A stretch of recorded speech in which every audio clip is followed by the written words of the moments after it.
So, Dr. Kevin Ende again, we're going to discuss this patient with patchy hair loss and try to determine what the best technique is to take care of this patient. If you presented this picture to a group of hair restoration surgeons, it would really depend on what their background is in hair restoration in terms of what they could accomplish with this patient. Some hair transplant surgeons only do hair transplant. They have no background whatsoever in other hair restoration techniques. Therefore, of course, the only thing they can offer you is hair transplant, which uh, is a really simple procedure, which we'll get more into detail in later episodes.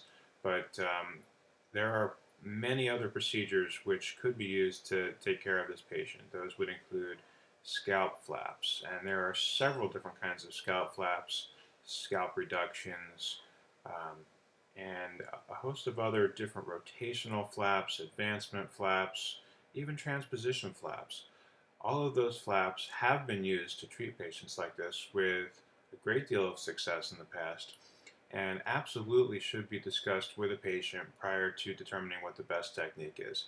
Each and every patient deserves to know all the different techniques that are out there to take care of their hair loss. And just talking to a patient like this about hair transplant really is a form of malpractice. You really should discuss all the different types of hair restoration with a patient so they can make an informed decision. This is why we call it an informed consent, because the patient is informed about all the different techniques available in hair restoration surgery.